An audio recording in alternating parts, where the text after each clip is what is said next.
Hey guys, welcome to Jason Unleashed. Happy Thursday. It is a great day. Glad you guys are here. Thank you so much for watching. On today's show, we have the host, and oh, there she is. We have the host, producer, and one of the most amazing women I know, Anna Kasparian of the Young Turks. She's going to be on right now. Let me bring her in.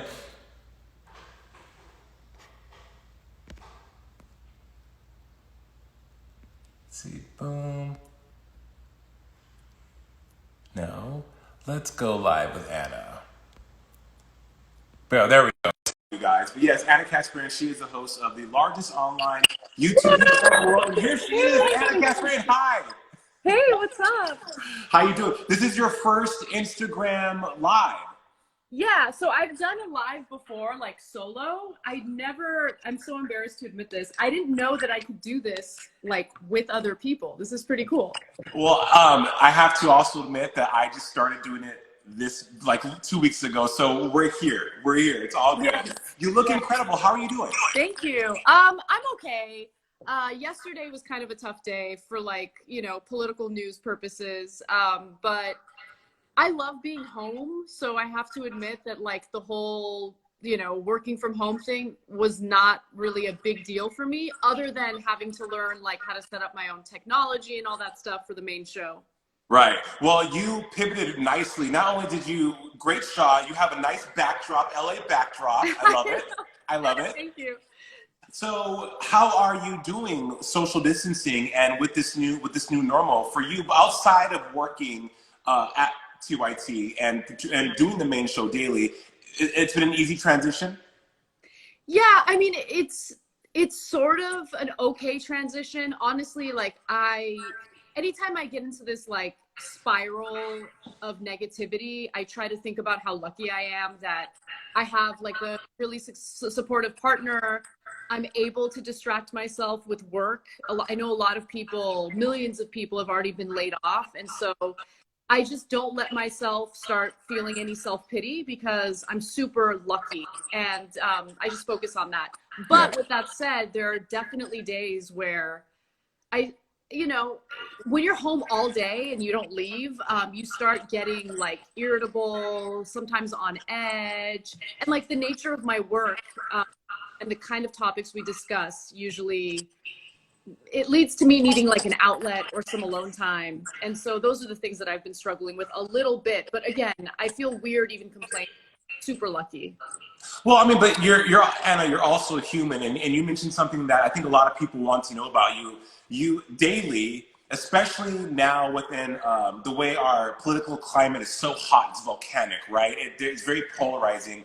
You are on the front lines reporting, and lately the news has been very negative. How do you find a way to detach from that? Because at your core, you are a young woman. You are a human being that has emotions, that has feelings. What kind of self-care do you practice in order to remain sane? Yeah, so one thing that really does help, okay, so there are healthy and unhealthy things that people do, that I do to like cope with some of this stuff. I guess one of the unhealthy things, which I've been open about, is pot. I like pot a lot.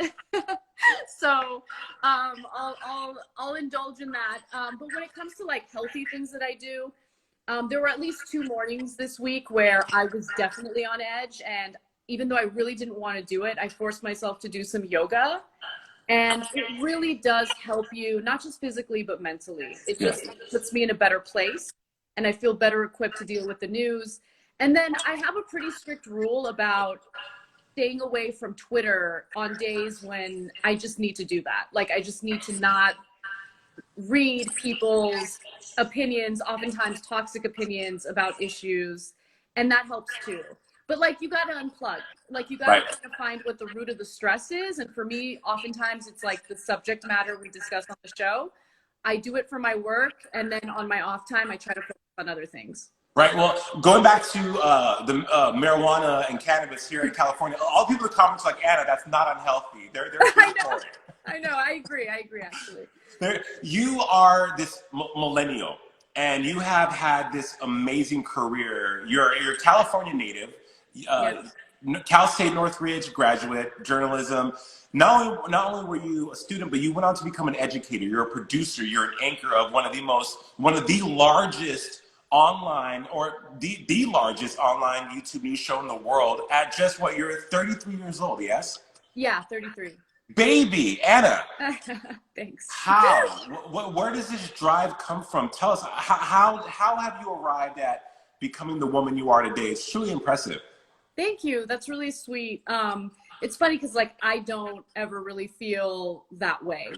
You know, I think it's because I grew up in an immigrant household where, you know, we didn't have much, and I didn't really realize until I was like in 5th grade that I was from an immigrant family where we didn't have much. And then from that moment on, you know, our socioeconomic status just became a huge driver for everything that I do work-wise, because I just wanted to have a better future. I wanted to be able to live comfortably. You know, I grew up in a situation where, you know, my parents, and I know a lot of people can relate to this, not just in their past, but even in their present, they would fight about money a lot. And I just never wanted to find myself in that kind of situation.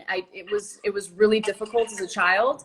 And so there's that aspect of it, the financial aspect of it. But then there's also just like the things that I'm passionate about. And luckily, I was able to find work doing something that I do care about, that I am passionate about. And so I think that's where the drive and motivation comes from. You know, if you're doing something you don't like, I think it's hard to keep going. But if you're doing something that you actually care about and you're passionate about, it just comes naturally. Like, Right. even if I have those hard days at work and I'm like, I'm gonna quit, I can't do it, I'm not gonna quit, because this is what I love doing, you know? Right. You mentioned passion a lot, and one of the things, I know you, Anna. I've worked with you. I've been able to Yeah. share the same space with you. But watching you, I watch the main show daily, and you're so antithetical to what journalists normally are. They're void of opinions. They are afraid to. They're always neutral. And you told Forbes magazine that you did not ever want to be neutral. Right. That passion in journalism, you call them that it's not a career, it's a mission. When was that moment in your life, in your career, that you knew that was your mantra? Yeah, so I think that I started realizing that everything I learned in journalism, not everything, but a lot of what I learned in journalism school having to do with like the importance of being objective didn't really apply to the circumstances that we're dealing with now. So like my first job out of college in 2007 was for CBS Radio. And I just remember like there was this weird disconnect in that we were in the Bush administration. It was a complete and utter disaster. I could see that people were really starting to suffer economically in a lot of ways.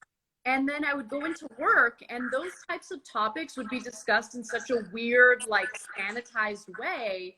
And I thought it was a disservice to the audience. So I was really unhappy there. You know, they were great people, but I just didn't feel fulfilled working there. And then what ended up happening was I got approached by someone who was like a part-time freelance worker for TYT. They asked if I'm interested in a fill-in role because J.R. Jackson, who's a longtime employee of TYT, he was going to go to Europe for 2 weeks. And they just needed someone to come fill in for him for 2 weeks. I needed a little extra money, so I said, sure.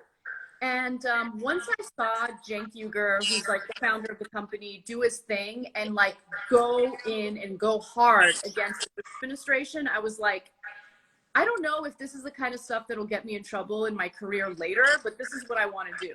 This is what I think is right, given the circumstances we're dealing with. And one other thing that I've noticed is, like, there's no such thing as an objective journalist, right? Like, I'm sure there are people who try to keep their opinion out of it, but human bias is so powerful, and whether people want to believe it or not, it ends up seeping into the reporting anyway. So like my argument would be, it's better to be upfront, open, and honest with your audience about where you stand politically, because the facts are the facts and you can't change that. But I'm honest about my analysis, I'm honest about my point of view, and I also try to do a decent job differentiating between what the facts are and what my opinion is.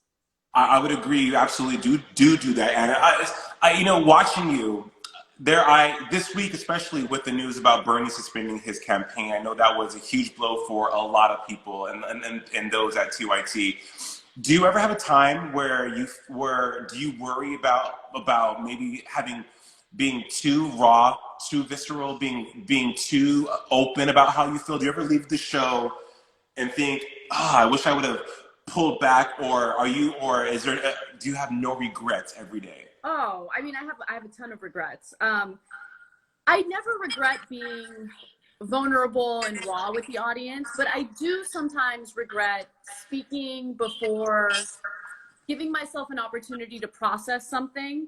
So I'll give you the most, I guess, prominent example. On election night 2016, when it became apparent that white women had flipped from Democrat to Republican to vote for Trump, I totally lost it.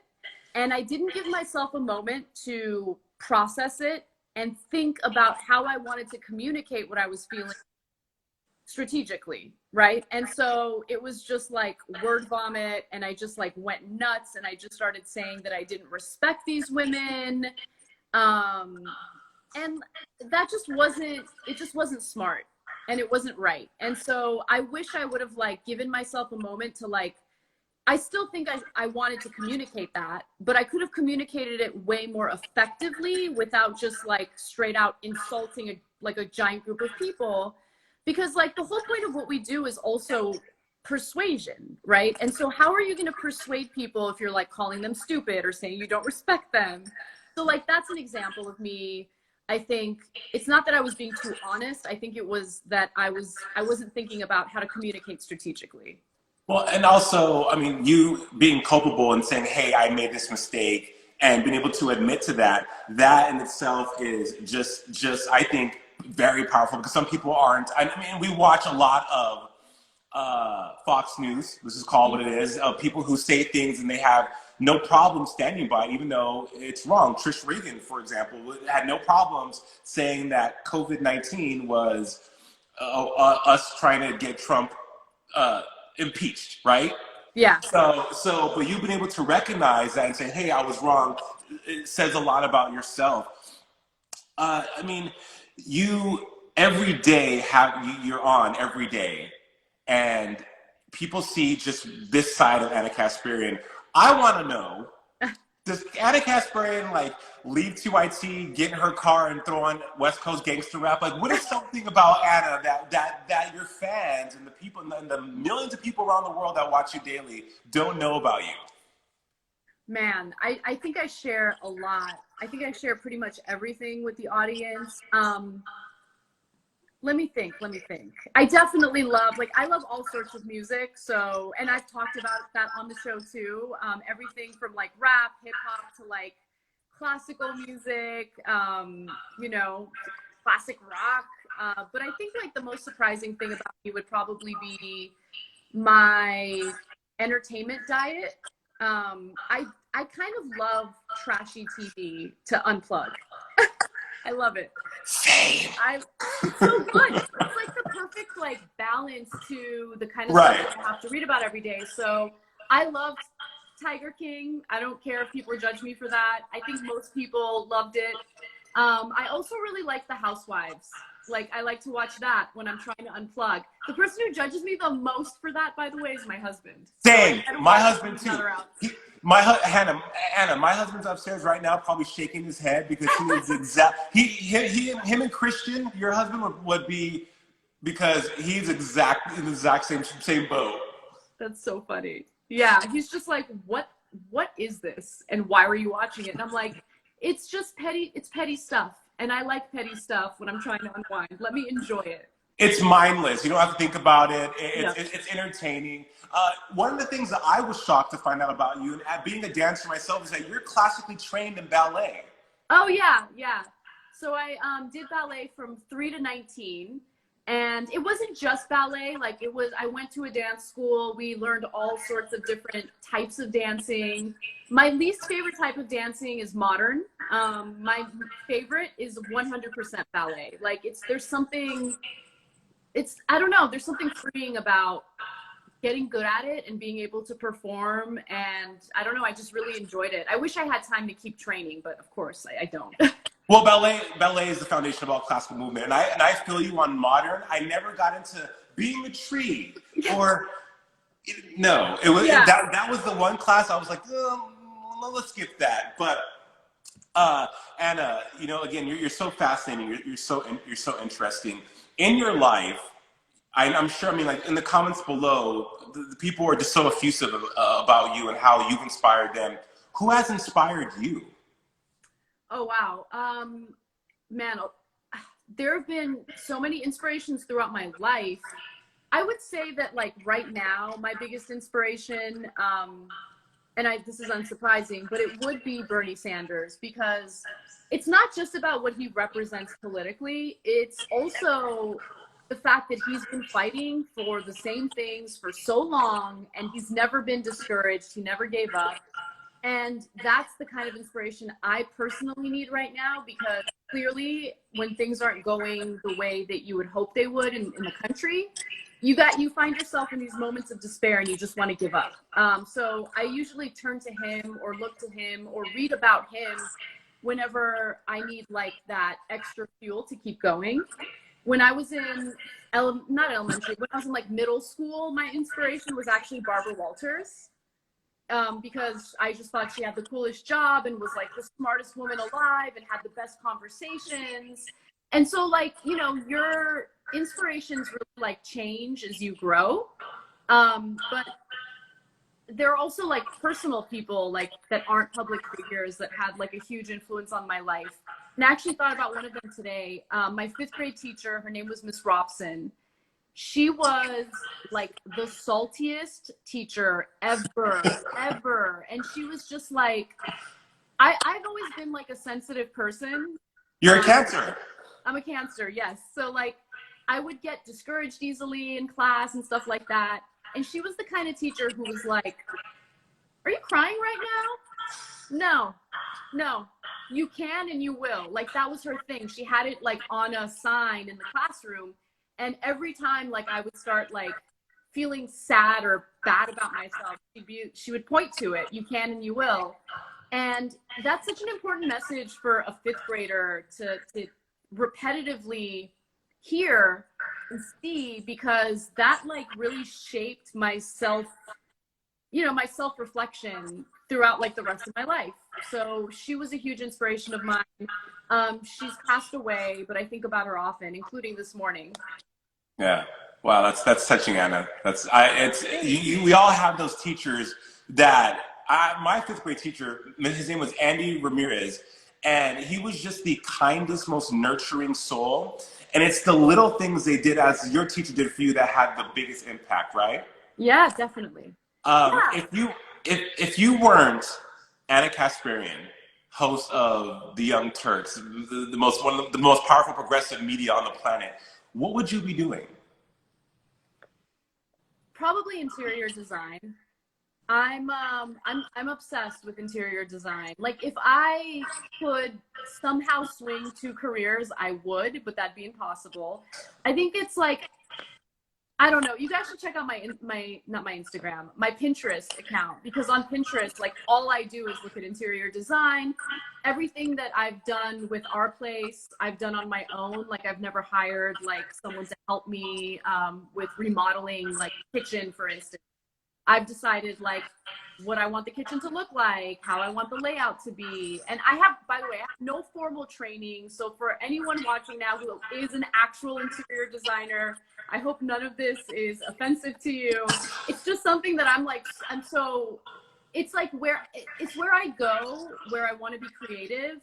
But more importantly, like it's this outlet for me, because I'm not like an artistic person, but when it comes to interior design, I somehow am. So I love it. Well, Dan Schwabel, I'm sure you know him. He says he's a huge fan. Says your kitchen looks amazing. Thanks. And we talked about getting some bad news earlier this week, but you made an awesome announcement about some good news about a new project you have coming up with Jacobin. Tell us about it. Yeah, so there is a great publication, Jacobin. It's for a lot of people who are interested in like leftist policy and ideology. and they're expanding into some video content. So I'm going to be doing a show on the weekends every Saturday with a good friend of mine. His name is Michael Brooks, if you haven't heard of him. He also has a great show called The Michael Brooks Show.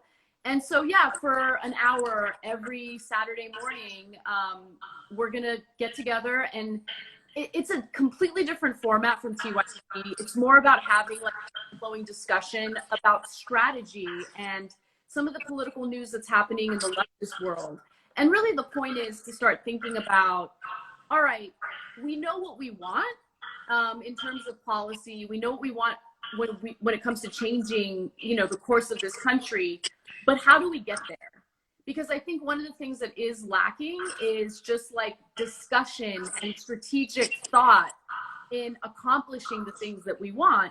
And really, like, when you think about the right wing, they're all about the long game. I mean, a lot of the changes that we're seeing in the country right now are things that they have been strategically planning for decades.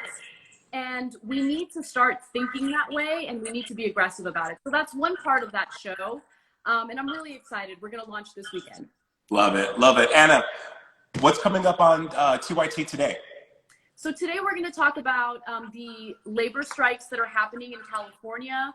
A lot of our fast food workers have been mistreated by their employers. They're out there on the front lines, like making our food, providing sustenance for a lot of people, but they're not even given the basics so they keep themselves safe, including like protective medical gear and things like that. So we'll be discussing that. We're also going to talk about a joke that Ellen DeGeneres made about how it feels like living in prison. So she got a lot of heat for that. Anyway, we're going to talk about that in our post-game show. I don't want to give up too much of what our conversation is going to be. And then, of course, there's always a plethora of terrible news stories coming from the Trump administration. So we'll obviously update people on that and what's been done about COVID-19. Awesome. Before we go, Anna, again, there's so many great comments below. People are they're loving you. They're loving what you've done and what you've given at TYT. Who is, in 2020, who is Anna Kasparian? And what would you want your public and your audience to know about you as a woman? I think they already know. I'm a salty bitch. But I always try to come with facts and truth. So for people who might be turned off by the attitude and the saltiness, I apologize.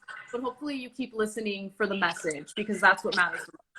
That's what matters the most. Anna Kasparian, where can they find you on social media? I'm at Anna Kasparian on Twitter, Anna Kasparian Official on Instagram. So thank you so much, Jason. I love seeing you. You're the best. You're like the sweetest and kindest and best person to be around. So thank you for inviting me. Hey, thank you so much. It was an honor to have you on, guys. Go check out the Young Turks today.